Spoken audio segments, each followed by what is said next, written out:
এখন বলতে আবার ফিরে আসবো। গতকালকের থেকে শোনা যাচ্ছিল আজকে ঢাকার 0 পয়েন্টে একটা সমাবেশ করবে, 3 লাখ লোক এক জায়গায় করবে। 3 জনও এক জায়গায় হয়নি। 3 লাখ তো দূরের কথা, 3 জনে এক জায়গায় হয়নি। যে কোটারে পেয়েছে পিটাই হাড়-হাড্ডি ভেঙে দিয়েছে। আর আমরা একমাত্রই বলতেছি, বাংলাদেশ আওয়ামী লীগের কোন নেতা কর্মীকে বাংলাদেশে আর মাথা উঁচু করতে দেওয়া হবে না। যেখানেই পাওয়া হবে সেখানেই ঠ্যাঙের গিরে ছেড়ে ফেলা হবে। একটারও আর সুযোগ করে দেওয়া হবে না। কথা বলেন ঠিক না বেঠিক?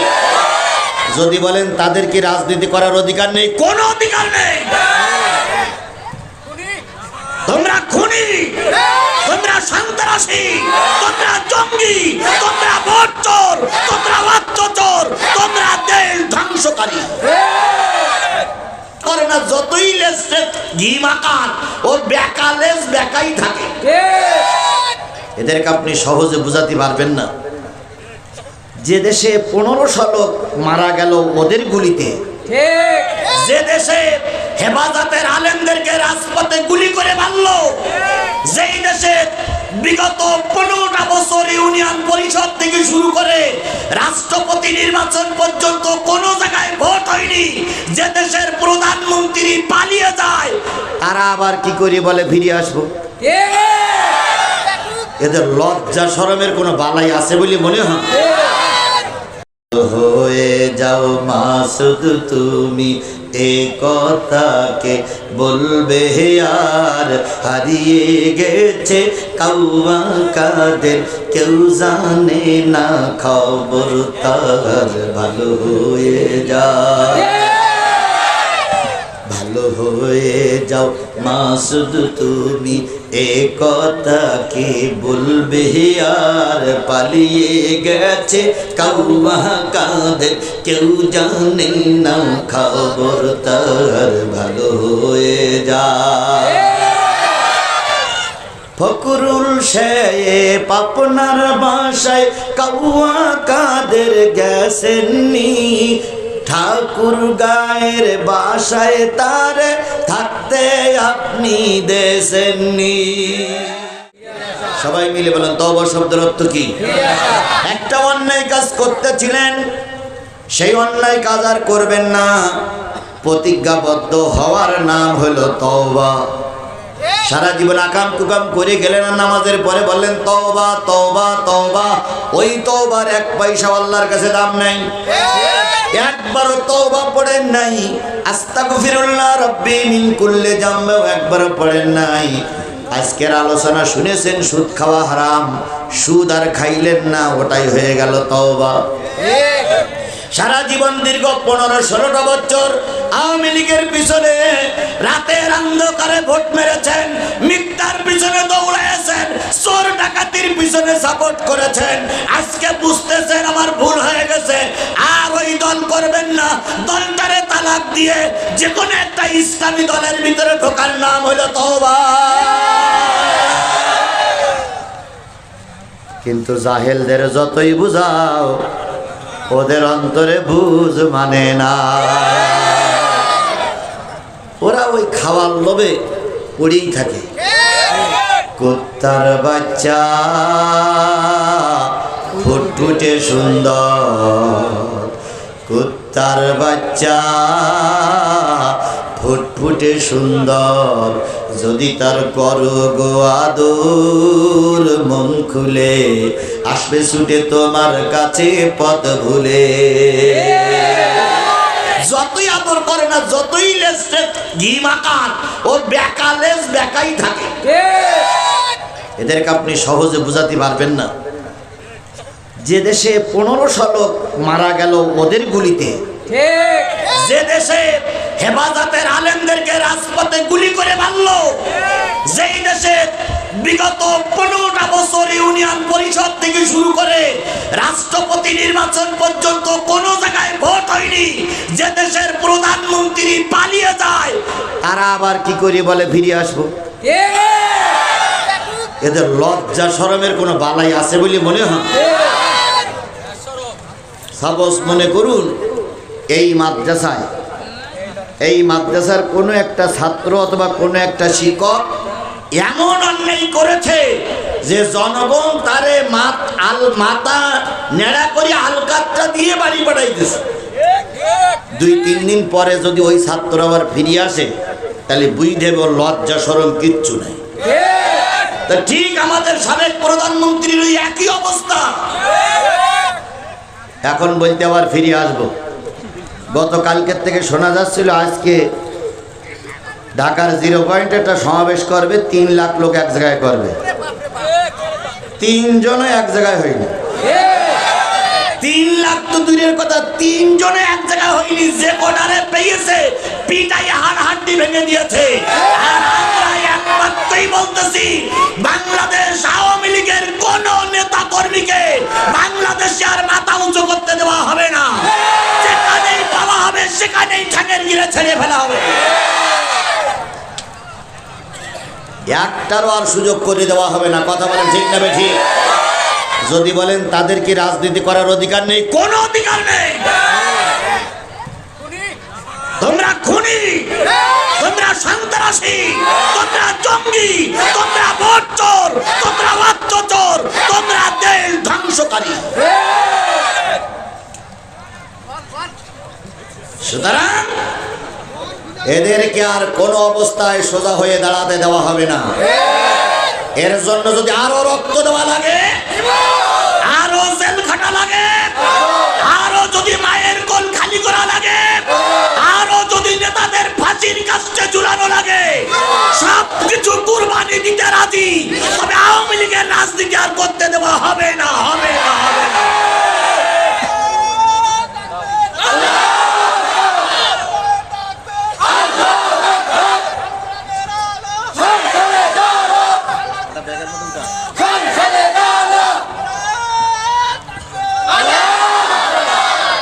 আমার কথার সঙ্গে আপনারা একমত? জোরে বলেন একমত। আলহামদুলিল্লাহ। আমার ভাইরা, হযরত ওমরের চাইতে বড় গুন্ডা সেই সময় আর কেউ ছিল না। ওমরের তরবারির সঙ্গে মোকাবেলা করতে পারে এমন কোন লোক সেই সময় ওমরের সামনে ছিল না। ওগুলো প্যাকেট প্যাকেট প্যাকেট করে ওমরের সামনে ছিল না। এই ওমরকে আবু জেহেল বাহিনী কি বলে পামপট্টি দিয়ে নবীকে হত্যা করার জন্যই পাঠিয়ে দিল। কথা বলেন ঠিক না বেঠিক? হযরত ওমর আসলেন নবীর হত্যা করার জন্য। হত্যা করার প্রতিমধ্যে একজন ব্যক্তির কাছে শুনলেন, তুমি তো নবীকে হত্যা করতে যাচ্ছ, অথচ তোমার বোন আর তোমার ভগ্নিপতি কালেমাওয়ালা হয়ে গেছে। ওমর চিন্তা করলে আগে ঘর সামলাই নেই, চলে গেলেন বোন আর ভগ্নিপতির কাছে। ইতিহাস আপনাদের জানা আছে, আমি ওদিকে যাচ্ছি না। এক পর্যায়ে নবীর প্রেমে পাগল হলেন, উজু করে রসুলের কাছে গেলেন। রসুলের কাছে যেই ওমর কালেমা পড়লেন। এবার ওমর বললেন, ইয়া রাসূলুল্লাহ, জীবনে অনেক অন্যায় কাজ করেছি, এই অন্যায়গুলো কি হবে? নবীজি বললেন, ওমর রে, কালেমা পড়েছো, তোমার তলার সব গুনাহ মাফ হয়ে গেছে। তাহলে কালেমা পড়ে ওমর কি করে ফিরে আসলেন? তওবা করে ফিরে আসলেন। কি করে ফিরে এসেছেন? তওবা করে ফিরে এসেছেন। এখানে যত দলের লোক আছেন আমি সব দলের লোককে স্বাগত জানাই। যদি জীবনে বুঝতে পেরে থাকেন আমি এতদিন ভুল পথে ছিলাম, আজকের এই মাহফিল থেকে তওবা করে কোরআন হাদিসের ছায়াতলে আসবেন, হয়তো আল্লাহ ওমরের মতন আপনাকেও মাফ করে দিতে পারে। এই জন্য তওবা মানে কি বললাম? ফিরে আসা। ফিরে আসা। ছিলেন আওয়ামী লীগে, ফিরে এসেছেন ইসলামের পথে, এটার নাম তওবা। ছিলেন শেরপুরি, আসলেন বাড়ি, ফিরে আইছেন, এই ফিরে আসাটার নাম আরবিতে কি বলে? তওবা। আর শরীয়তের পরিভাষায় নিজের জীবনের সমস্ত অন্যায় কাজ পরিহার করে শুধুমাত্র আল্লাহ এবং রসুলের পথে চলার নাম হলো তওবা। তাহলে সূরাটার নাম কি বললাম? তওবা। তওবা মানে হলো ফিরে আসা। 10 নম্বর পারার 9 নম্বর সূরা, সূরাতুত তওবা। 129টা আয়াত, 129টা আয়াত, 16টা রুকু, 129টা আয়াতের ভিতর থেকে আমি আপনাদের সামনে তেলাওয়াত করেছি কয়টা আয়াত? একটা আয়াত তেলাওয়াত করেছি, একটা আয়াত তেলাওয়াত করেছি। তেলাওয়াতকৃত আয়াতটার বিষয়বস্তু সেটাও বলে দিছি। সেই আয়াতটার পরেই ভিত্তি করে মূলত আজকে আমাদের আলোচনা। এই আয়াতটা হলো 24 নম্বর আয়াত। কত নম্বর? চলুন আমরা সেই আয়াতে আল্লাহ বলতেছেন, কুল ইন কানা আবাউকুম, হে নবী আপনি বলে দিন, যদি তোমরা ধর্মের কাজ করতে যাও, ধর্মের কাজ যদি করো, দিনের কাজ যদি করো, দিনের কাজ করতে গেলে অনেক ক্ষেত্রে তোমার বাবারা দিনের কাজে বাধা হতে পারে। তুমি ছেলে দিনের পক্ষের কর্মী, আর তোমার বাবা রামপন্থী, এরামবাদ ছেলে আছে না নাই? বাবা জামাত ইসলামের রোকন বা জামাত ইসলামের নেতা, ছেলে বামপন্থী দল করে, এরকম দলদারি করা লোক আছে না নাই? আল্লাহ রাব্বুল আলামিন বলতেছে, যদি তোমার ধর্মের কাজে তোমার বাবা বাধা হতে পারে, ওই বাবার বাধা মানা যাবে না, ধর্মের কাজ তোমাকে করতেই হবে। তাহলে দিন কায়েমের পাতে বাধা হতে পারে কে? বাবা। বাধা হতে পারে কে? বাবা। আরো যদি বলেন বাধা হতে পারে কে? বাবা। এরকম বাবা অতীতে ছিল, এখনো আছে না নাই? আছে। ইব্রাহিম আলাইহিস সালাম মুসলিম জাতির পিতা। এর ভিতরে কোনো সন্দেহ আছে? না। মিল্লাতা আবিকুম ইব্রাহিমা হুয়া সাম্মাকুমুল মুসলিম। তাহলে মুসলিম মিল্লাতের পিতাকে ইব্রাহিম আলাইহিস সালাম। এই পিতা বাদ দিয়ে যদি কোনো ব্যক্তি অন্য পিতা ধরে, তাহলে বুঝতে হবে মুসলিম সমাজে ওটা হলো জারস অথবা অবৈধ সন্তান।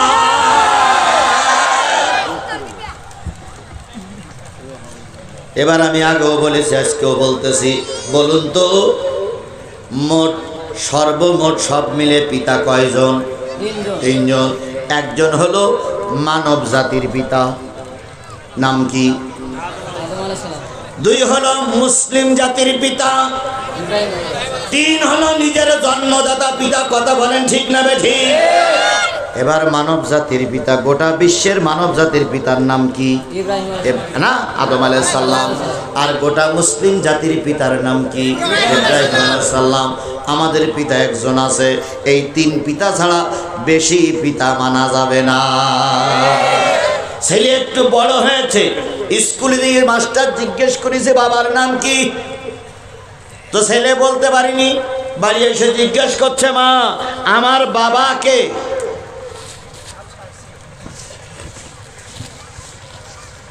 মা তখন বলতেছে, ওই মির্জাপুরীর চার দোকানদার তোর বাবা, আর ওই সাত মাথায় রুটি বিক্রি করে ও তোর বাবা। তাহলে যদি বাপ দুইজন হয়, জন্ম ঠিক না বেঠিক? জোরে বলেন, জন্ম বৈধ না অবৈধ? আল্লাহর বিধানের বাইরে যারা বাপ মানতেছ, জেনে নিও তোমাদের জন্ম সূত্রে তোমরা অবৈধ। এবার আসুন, তাই যদি হয় তাহলে বাংলাদেশ জামাত ইসলামী যারা লোকজন, তারা মনে করে মুসলিম মিল্লাতের পিতার নাম কি? যারা জাতীয়তাবাদী দল বিএনপি করে, তারা মনে করে কি? জাতির পিতা ইব্রাহিম আলাইহিস সালাম। যারা ওই হেফাজত করে, তারাও মনে করে জাতির পিতা। যারা জাতীয় পার্টি করে, তারাও মনে করে জাতির পিতা। একটা দল কেবল মনে করে জাতির পিতা বঙ্গবন্ধু। এরা ছাড়া আর কেউ, পৃথিবীর আর কেউ জাতির পিতা হিসাবে বঙ্গবন্ধুরে মানে না।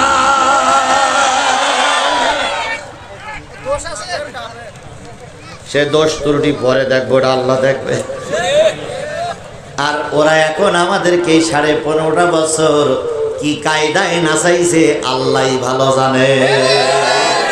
প্রায় বলতেন আমরা পালাই না, আমরা পালানো জাত নই, শেখ হাসিনা পালাই না।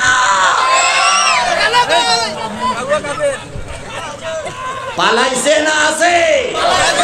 পালাইছে না আছে? আর একটা ছেলে কাউয়া কাঁদে। এ প্রায় বলতো খেলা হবে, খেলা হবে। এখন আর খেলা আর কেউ খেলতেছে না, কথা বলেন ঠিক না বেশি? এখন সবাই আল্লাহর রহমতে নীরব হয়ে বসে আছে অথবা পালাই চলে গেছে। ভালো হয়ে যাও, ভালো হয়ে যাও মাসুদ তুমি, এ কথাকে বলবে আর হারিয়ে গেছে কাউয়া কাদের, কেউ জানে না খবর তার। ভালো হয়ে যাও,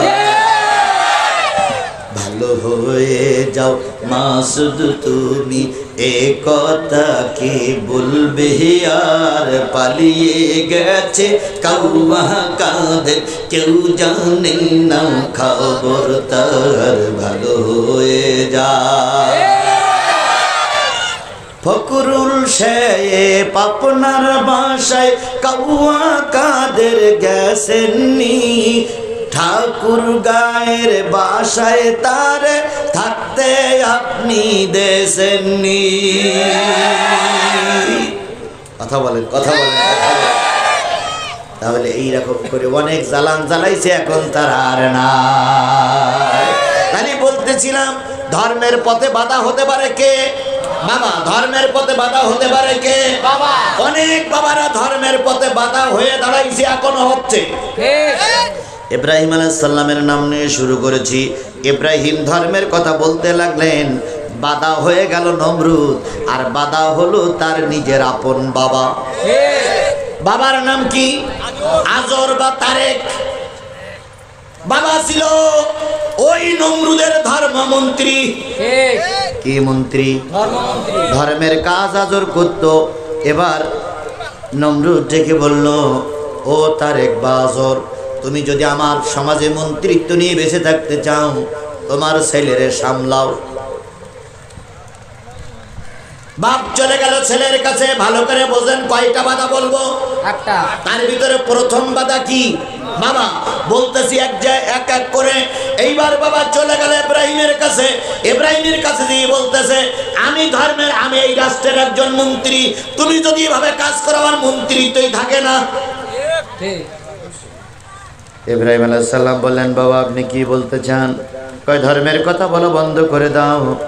ইব্রাহিম আলাইহিস সালাম বললেন, বাবা আমি এক ইন্নী ওয়াজ্জাহতু ওয়াজহিয়া লিল্লাযী ফাতারাস সামাওয়াতি ওয়াল আরদ হানিফা ওয়া মা আনা মিনাল মুশরিকিন।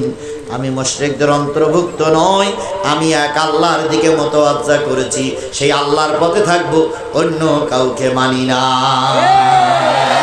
হ্যাঁ ইব্রাহিম, তুমি যদি আমার কথা না মানো তুমিও মারা যাবা, আর আমার চাকরিও যাবে।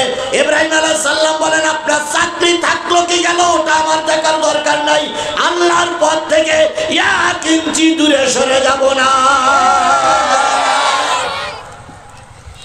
এরকম ইমানদার এখনো আছে না নাই? আরো জোরে বলেন, আছে না নাই?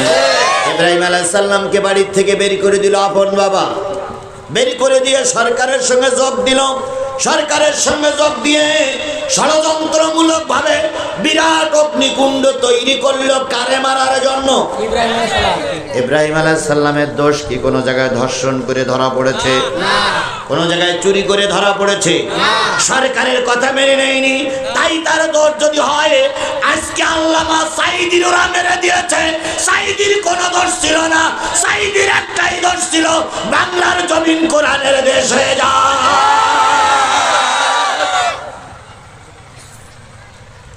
নমরুদ বানাইল কি? অগ্নিকুণ্ড। সে অগ্নিকুণ্ডের নাম শুনলে আয়না ঘরের চাইতে কঠিন জায়গা। চারিপাশ দিয়ে বিরাট দেওয়াল তৈরি করলো। দেওয়ালের ভিতরে কোনো দরজা নাই, জানলা নাই, কিচ্ছু নাই, চারিপাশ থেকে উঁচু দেওয়াল তৈরি করলো। বছরের পর বছর, মাসের পর মাস সেখানে কাঠ সংগ্রহ করলো, কাঠগুলো সাজালো, এরপরে ঘি ঢাললো, আগুন জ্বালানো। ইব্রাহিম আলাইহিস সালাম জাতির পিতা, মুসলিম মিল্লাতের পিতার হাত বাঁধা হলো, পা বাঁধা হলো, কোমরে বড় চুরি করা গরু চুরির দড়ি পরানো হলো।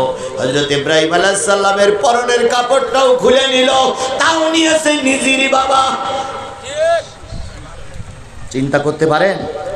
ধর্মের কথা বলার জন্য বাবা ন্যাংটা করে জাতির কাছে তাকে ঠেলে দিচ্ছে। আজ আমরা সমাজে দেখতেছি আমাদের ছেলেদের মেরেছে, তৎকালীন মন্ত্রীরা অর্ডার দিয়েছে, কথা বলেন ঠিক না বেঠিক?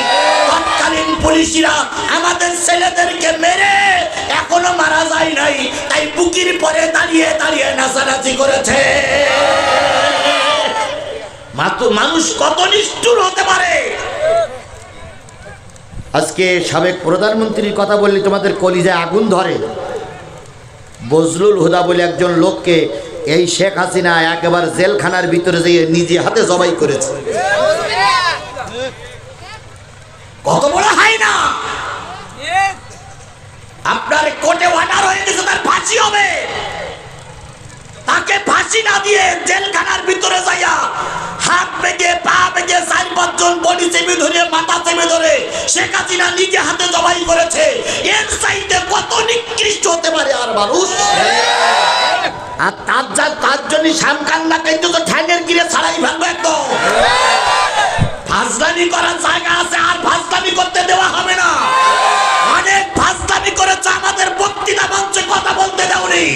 আমাদের মাহফিলগুলো তোমরাই বন্ধ করে দিয়েছো, আমাদের আলেমদেরকে তোমরাই মামলা দিয়ে জেলে ঢুকাইয়াছো। এবার যদি মাথা উঁচু করো, কাল্লা আলাদা করে ফেলবে একদম।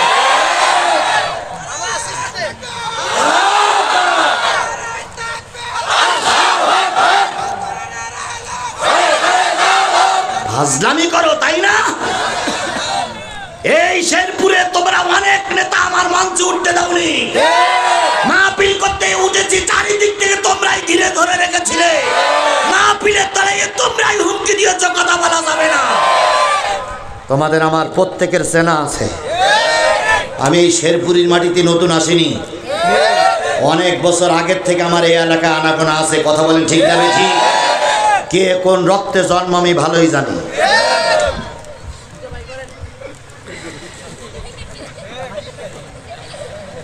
সুতরাং যে যাই করো ক্ষমা আছে, আওয়ামী লীগের দালালি করলে ক্ষমা নয়।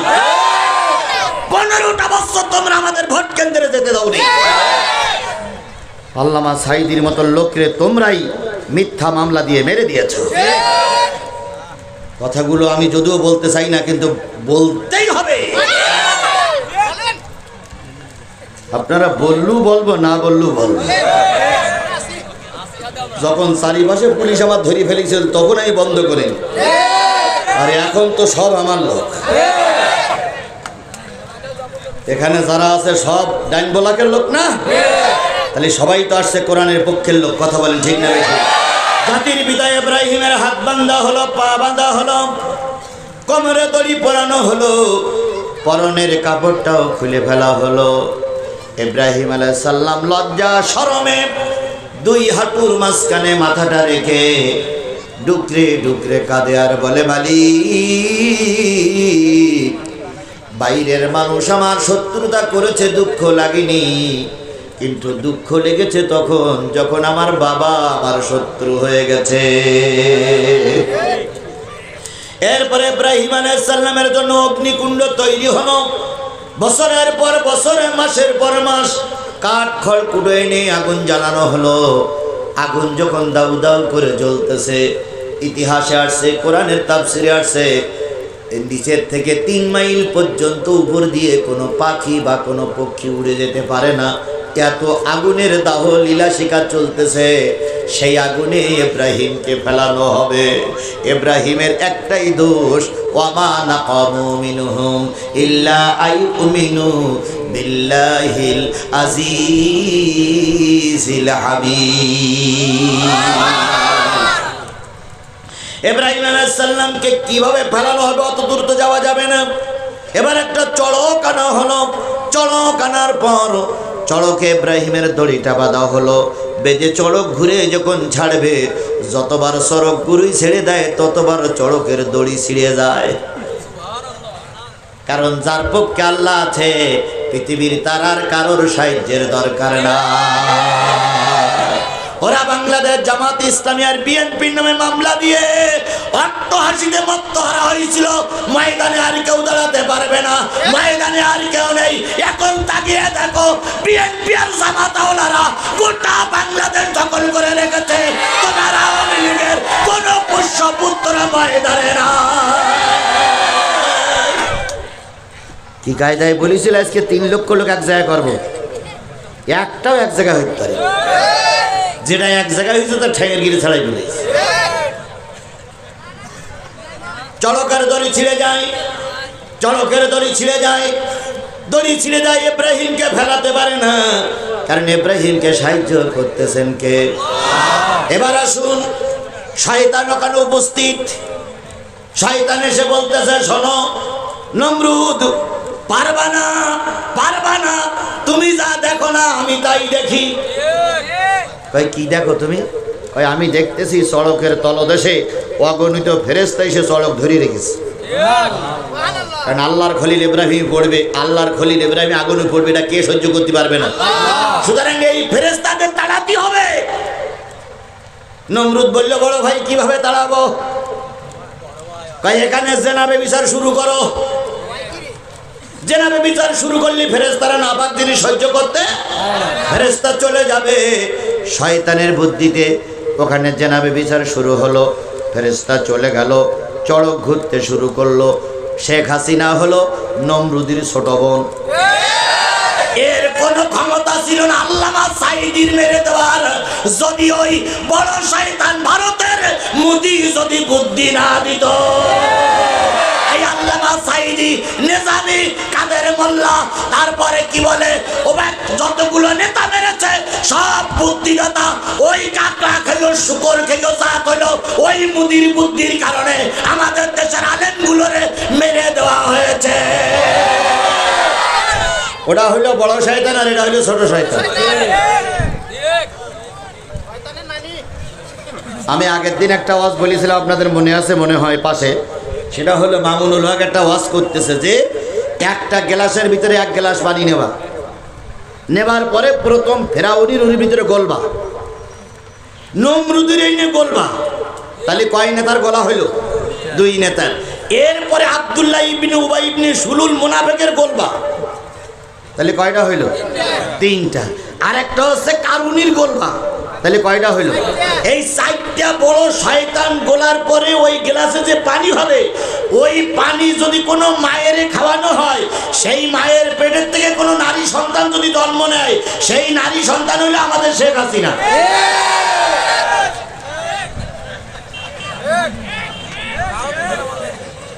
কারণ এরা ফেরাউনির চাইতে আরো নিচে নেমেছে। কথা বলেন ঠিক না বেটি? এরা নমরুদের চাইতে আরো নিচে নেমেছে। এরা হিটলারের চাইতে হিংস্র। আর এর কর্মীগুলো ওই রকম, বেশি লোক লাগে না। একজন কর্মী ময়দানে এসে বসে থাকলে আর কারোর বক্তৃতা করতে যায় না। মাহফিল করতে আসবো, আইডি কার্ড দেখাও। কেন আইডি কার্ড দেখাইতে আমার কি বিয়ে হবে? তা আইডি কার্ড দেখাইতে আগে মাহফিল করতে এসে মাহফিল করতে আসলে থানায় আইডি কার্ড জমা দেওয়া লিখতো। কথা বলেন ঠিক না? তারপরে মঞ্চে এসে এই রামপন্থী বামপন্থীদের মুখে দাঁড়িয়ে নাই, এশার নামাজ পড়েছি কিনা জানি না, সারাদিন পেশাব করে ঘন্টা নাড়াতেছে, একবার মনে হয় পানি নেয়নি, কুলুক নেয়নি। ওরাই এসে মঞ্চে এসে বলতো এটা বলা যাবে না, এটা বলা যাবে না, এদিক যাওয়া যাবে না, ওদিক যাওয়া যাবে না, সাবলা খুলি ফেলবে। ওদের সবক শুনে আমাদের কথা বলতে হতো। কথা বলেন, কথা বলেন, কথা বলেন। একটু এদিক ওদিক গেলেই আলেমকে অপমান করে থানায় দেওয়া হয়েছে, একটু ওদিক ওদিক গেলে আলেমকে মেরে হাসপাতালে দেওয়া হয়েছে, একটু এদিক ওদিক করলেই আলেমের উপর অত্যাচার করে বাড়ি পাঠিয়ে দেওয়া হয়েছে। সেসবগুলোকে আমরা ভুলে গেছি, ভুলে গেছি, ভুলে গেছি। আমার ভাইরা, হযরত ইব্রাহিম আলাইহিস সালামের চড়কের নিচে নারী আর পুরুষ জেনা করতে শুরু করলো। ফেরেশতারা চলে গেল, ইব্রাহিম আলাইহিস সালামের কোমরে দড়ি বেঁধে চড়কে বেঁধে ইব্রাহিমকে ফেলাই দিল। কের ভিতরে? অগ্নিকুণ্ডের ভিতরে। বাধা দিচ্ছে কে? ধর্মের কাজে বাধা দিচ্ছে কে? বাবা। ধর্মের কাজে বাধা দিচ্ছে কে? বাবা। ইব্রাহিম আলাইহিস সালাম অগ্নিকুণ্ডের ভিতরে পড়তেছে। অগ্নিকুণ্ডের ভিতরে বুড়ি মালিকের কাছে সাহায্য চাই, মালিক আমার তো কোনো দোষ নাই, আমি একটাই দোষ হচ্ছে তোমার ধর্মের কথা বলি তাই ওরা আগুনে ফেলে। তুমি যদি আমাকে সাহায্য করো না আমার কিছুই করতে পারবে না। আল্লাহ বললেন কুলনা ইয়া নারু কুনি বারদাও ওয়া সালামান আলা ইব্রাহিম।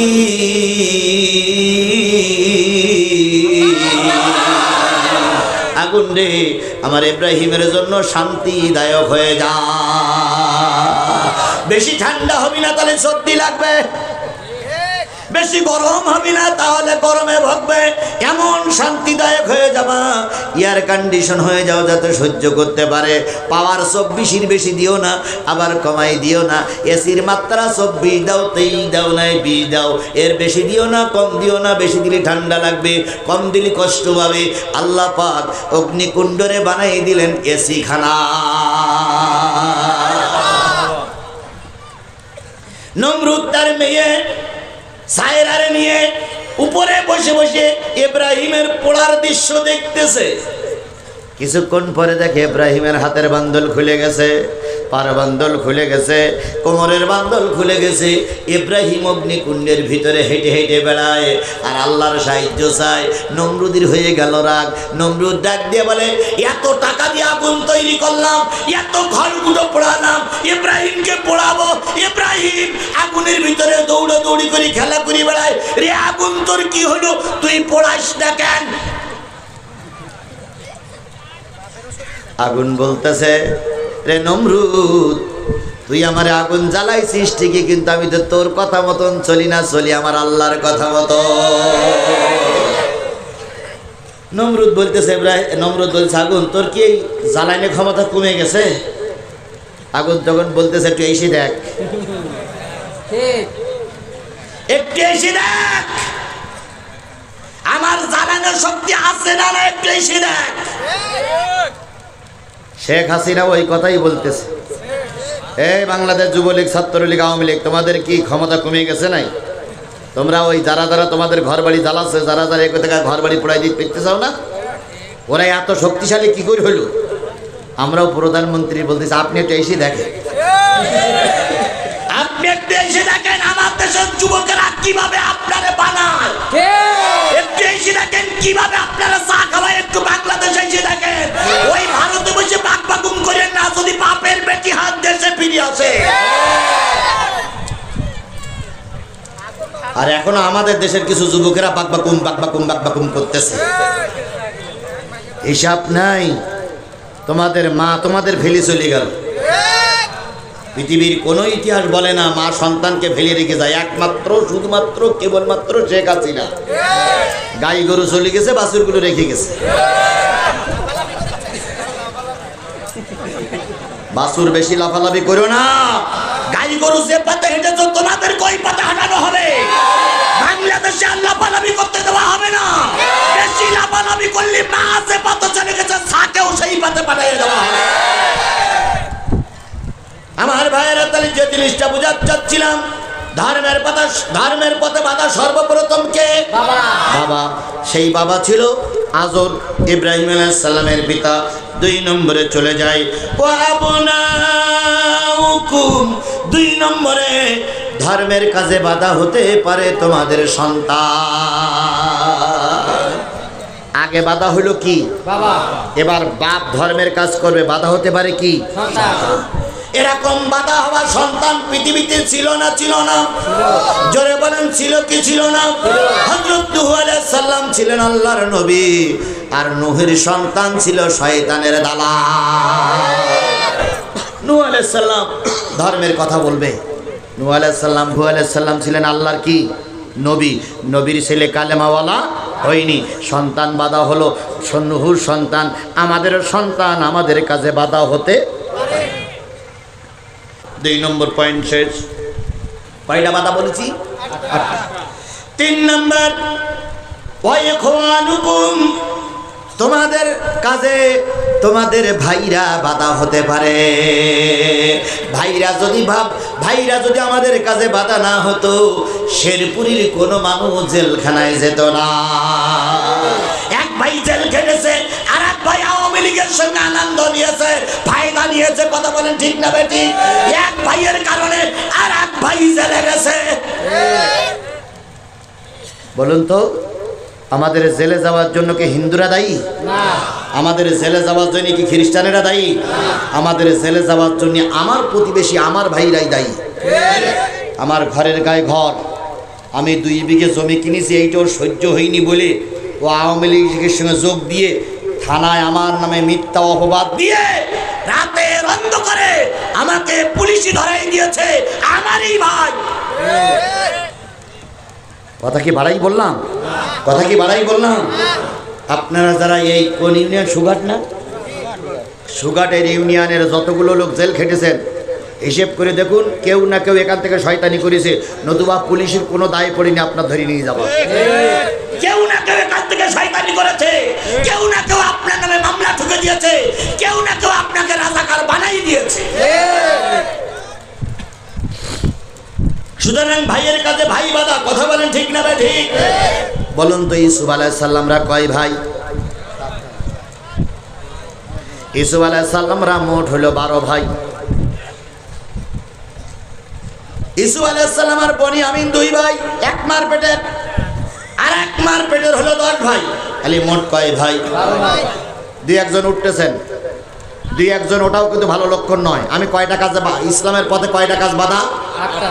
আপনারা যদি মনে করেন যে হুজুর আমি পড়িয়ে নেব, আপনার বলা লাগবে না, আমি পড়িয়ে নেবো, অনেক আলেম আছে তো আমি পড়িয়ে নেব। অবশ্যই আপনি পড়ে নেবেন, অবশ্যই আপনি পড়ে নেবেন।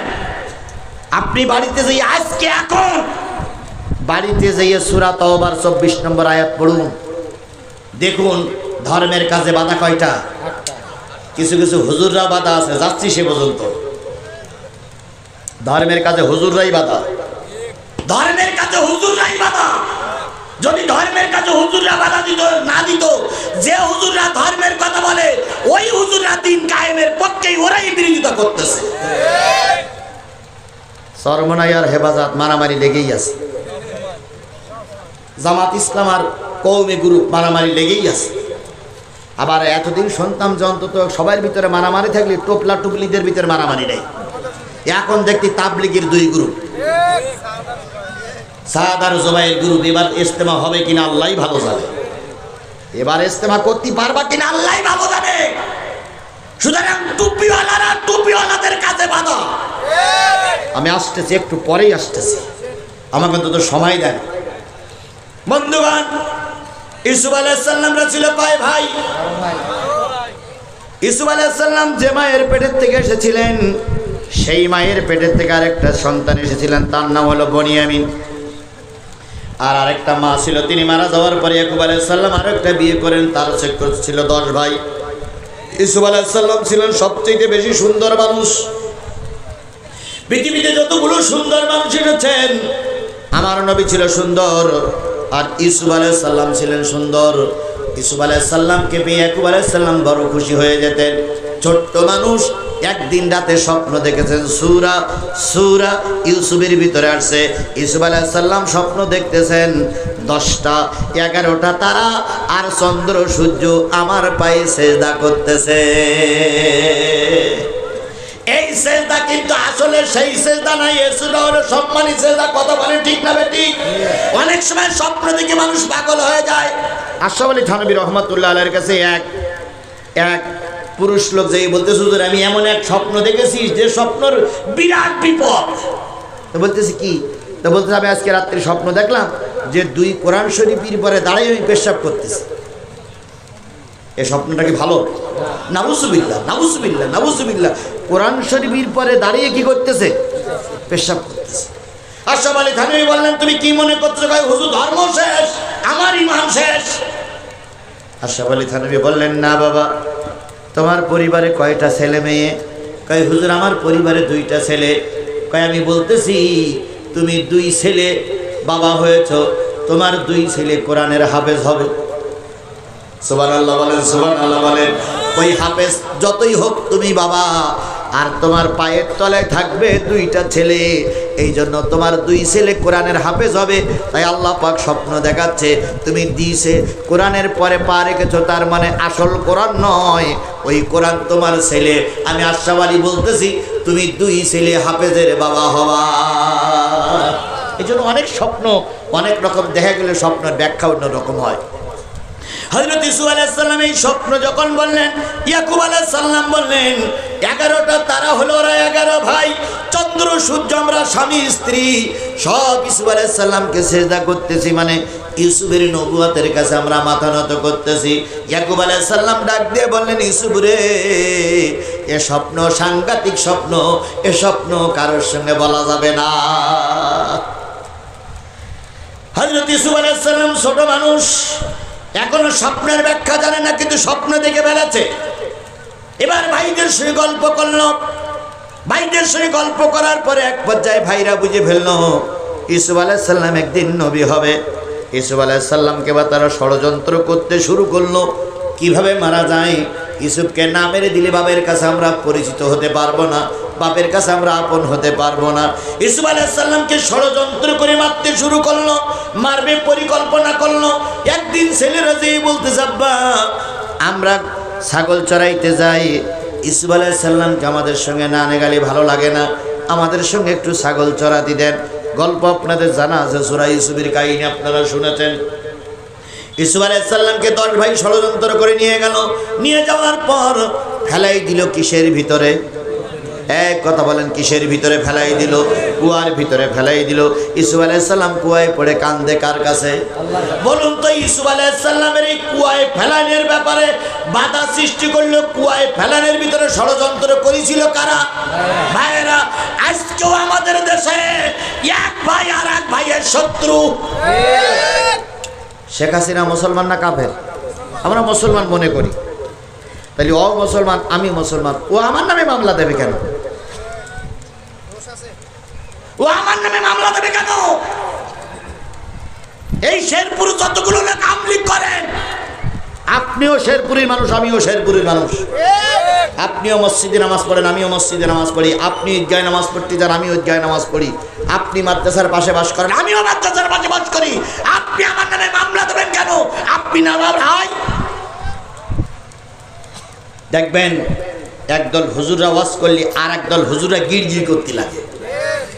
এরা শুধু ওই হুজুরদের ভুল ধরার জন্য চেষ্টা করে। আচ্ছা তুমি বলো তো ভাই, আমি 2 ঘন্টা ওয়াজ করি, তুমি আমার ভুল বের করলে, তুমি বিরাট মুফতি, বিরাট মুহাদ্দিস, বিরাট মসজিদের ইমাম, তুমি ওই রকম মঞ্চে দাঁড়িয়ে 2 ঘন্টা ওয়াজ করে এই 3-4 হাজার 5 হাজার লোক এক জায়গায় ধরে রাখো দিন, দেখি তুমি কি রকম পারো।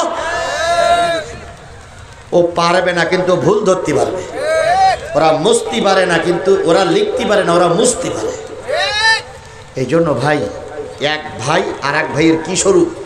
আয়না স্বরূপ।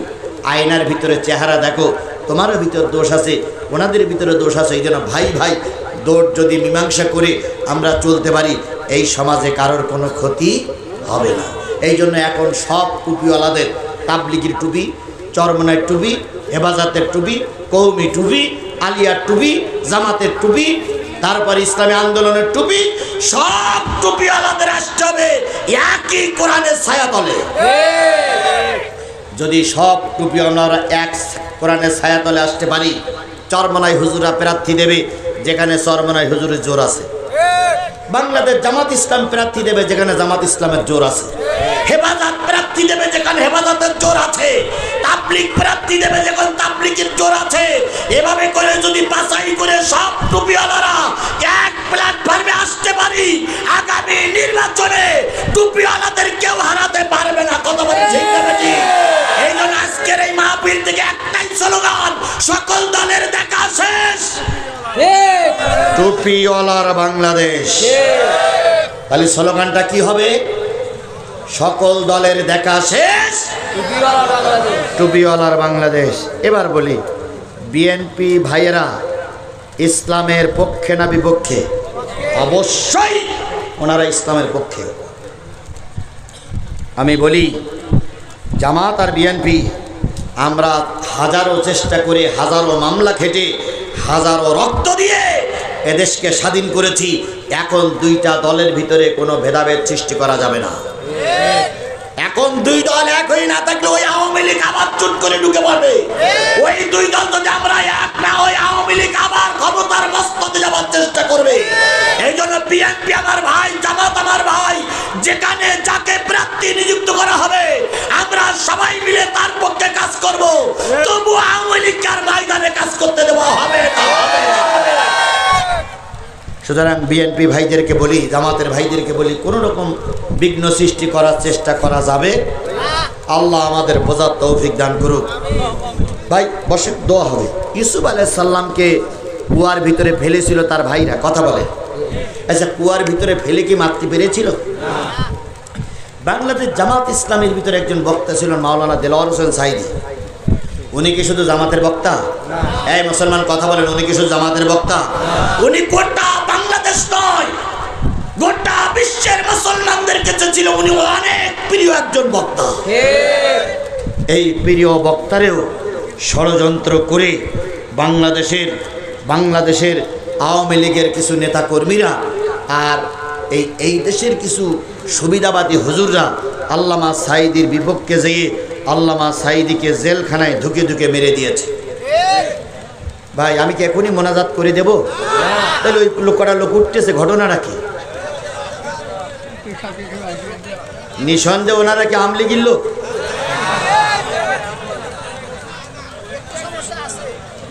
আমাদের আল্লাহ কবুল করে। আমি তো বারবার ঘড়ি দেখতেছি ভাই, আমি তো বারবার ঘড়ি দেখতেছি। আমি অতিরিক্ত সময় হজ করা লোক নই। আমি আমার নির্ধারিত সময়ই শেষ করি। আপনারা বলেন বললেও যা, না বলেন বললেও তা। সুতরাং আপনাকে আর কয়টা মিনিট আমার সময় দেন, দয়া করে কয়টা মিনিট সময় দেন। আমি 8টা পয়েন্টের কথা বলি, নতুবা হয়তো মনে করবেন যে হুজুর বাদাই রেখে গেল, আপনারা বুঝবেন না। এই জন্য দয়া করে মেহেরবানি করে একটু সময় আমাকে দেন। আমি যেটা বলতেছিলাম, ভাইয়ের শত্রু আল্লামা সাঈদী শত্রু। আমাদের মতন কিছু ভাইরা না থাকলে তার কোনো ক্ষতি হতো না।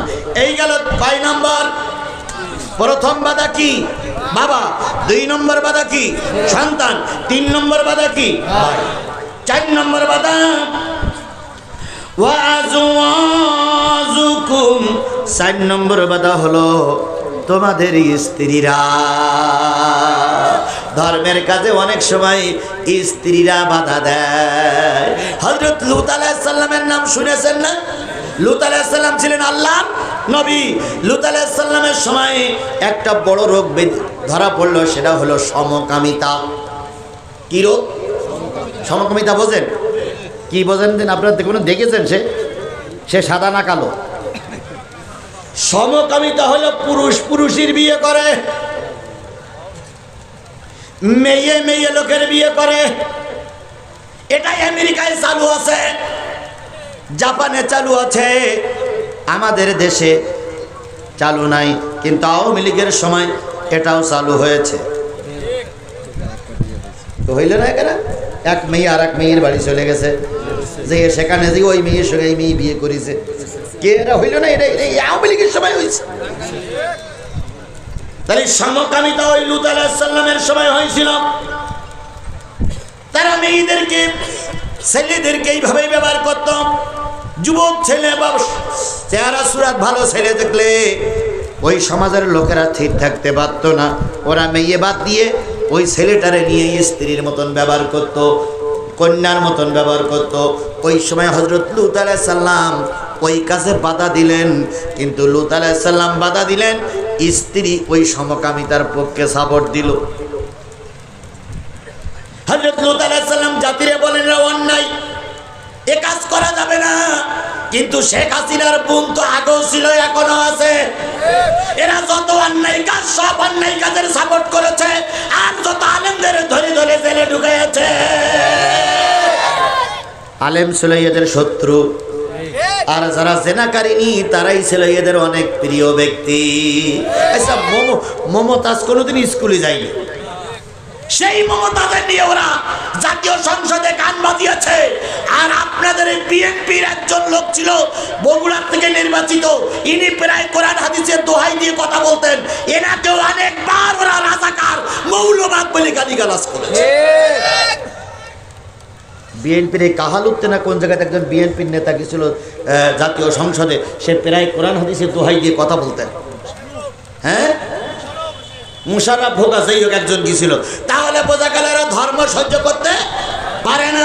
ঠিক লূত আলাইহিস সালামের স্ত্রী ধর্ম সহ্য করতে পারে না। এক পর্যায়ে আল্লাহ রাব্বুল আলামিন ফেরেশতা পাঠাই দিয়ে বললেন, যাও এই জাতিরে ধ্বংস করতে হবে, তোমরা যাও। দুইজন চলে আসলো, জিবরাইল আর মিকাইল। সুবহানাল্লাহ বলে। একবার টকবকে যুবক, লাল টকটকে যুবক, এত সুন্দর যুবক এর আগে আর কখনো দেখিনি। লূত আলাইহিস সালামের বাড়ি এসে বলতেছে, হুজুর আমরা বিপদে পড়েছি, যে সমাজের লোকেরা আমাদেরকে মেয়ে লোকের মতন ব্যবহার করবে, খুঁজতেছে আপনার বাড়ি।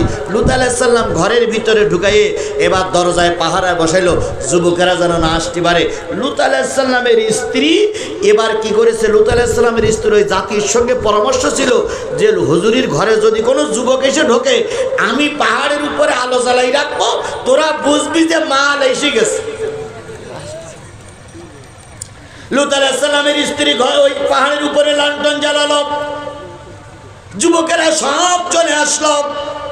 যুবকেরা চলে আসার পর হযরত লূত আলাইহিস সালাম বললেন, বাবারে আমার ঘরে দুইটা যুবতী মেয়ে আছে, তোরা যদি মনে করিস তোদের যৌন ক্ষুধা নিবারণের দরকার, আমার মেয়েদের ব্যবহার কর। তোরা যদি মনে করিস আমি স্ত্রী তালাক দেবো, স্ত্রী তোরা ব্যবহার করবি, সেটা ব্যবহার কর, কিন্তু এই মেহমানদের সঙ্গে তোরা খারাপ আচরণ করিস না। ওরা বলল, হুজুর আপনার ফতোয়া রেখে দেন, গজব যা হয় হবে, আমরা ওদেরকেই ব্যবহার করব। হযরত লূত আলাইহিস সালাম দরজা দিয়ে রাখলেন। লূত আলাইহিস সালাম আল্লাহর কাছে যখন কাঁদতেছে, আল্লাহ রাব্বুল আলামিন বললেন, লূত রে তোর কান্না কবুল হয়ে গেছে, আমি সাহায্য পাঠাইছি। দুই যুবক এসে বলল, হুজুর আমরা দুনিয়ার কোনো মানুষ নয়, আমরা হলাম ফেরেশতা জিবরাইল আর ফেরেশতা মিকাইল। আপনি এই ঘরের এই পাশ দিয়ে চলে যান, আপনার পরিবারের যে কজন আপনার পক্ষে আছে তাদেরকে নিয়ে চলে যান, তবে আপনার স্ত্রী নিয়ে যাবেন না। ইয়ে হলো সমাজের সবচেয়ে শয়তানের বিটি, শয়তান। ওনারা চলে গেলেন। চলে যাওয়ার পরে সকাল হলো, ওরা দরজা ভেঙে ওই যুবকের পরে যখন আক্রমণ করতে গেছে, যুবকেরা বলল একটু দেরি করো, আমরা একটু সেজে গুজে নেই। এই কথা বলার পর যুবকেরা গায়েব হয়ে গেল। যুবকেরা যখন গায়েব হয়ে গেল, আল্লাহ রাব্বুল আলামিন বললেন, লূতের এই স্ত্রী আর এই মানুষদের বাসায় রাখা যাবে না। ওই পাহাড় সহ ওই গ্রাম সহ সম্পূর্ণ উল্টাইয়ে দিল আল্লাহ। যেখানে উল্টাই দিছিল সেখানে একটা সাগর তৈরি হয়েছে, একটা শহর ধ্বংস হয়েছে সাগর। সেই সাগরটার নাম হচ্ছে মৃত্যু সাগর। কি সাগর? কি সাগর? মৃত্যু সাগর কেন বলা হয়? সেই সাগরের পানি এত লবণাক্ত, ওই সাগরে কোনো মাছ বসবাস করে না, ওই সাগরে কোনো প্রাণী বসবাস করে না, কেউ মল্লির দিশে যায় না, সব উপরে উঠে যায়। ওই সাগরে কোনো প্রাণী নেই, প্রাণীহীন সাগর হলো লূত সাগর। সেই লূত সাগরের পরে আল্লাহ পাক একটা গজব দিয়ে এদের ধ্বংস করে দিলেন। তাহলে ধ্বংস করে দেওয়ার মনে ছিল স্ত্রী। আজকে আমাদের সমাজেও ধর্মের কথা বলতে গেলে নবীর স্ত্রীরা নবীদের বিরুদ্ধে কাজ করেছে, কথা বলেন ঠিক না বেঠিক? এই জন্য আজকেও কাজ করতে গেলে স্ত্রীরা বাধা হতে পারে। এই জন্য সকল স্ত্রীদের কাছে বলি, স্বামীর কাজে বাধা দিও না, ছেলের কাজে বাধা দিও না, পরিবারের কাজে বাধা দিও না। বাধা দিলে আল্লাহর কাছে জবাবদিহিতা করতে পারবে না, এই জন্য বাধা দেওয়া যাবে না। বাধা পাইলাম কয়টা? চারটা। 1 নম্বর কি? 2 নম্বর কি? 3 নম্বর কি? 4 নম্বর স্ত্রীরা।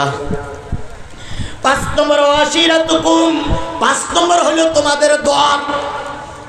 খুব গুরুত্বপূর্ণ কথা ছিল, 2-1 জন উঠলে খারাপ লাগে। 5 নম্বর হলো তোমাদের দল।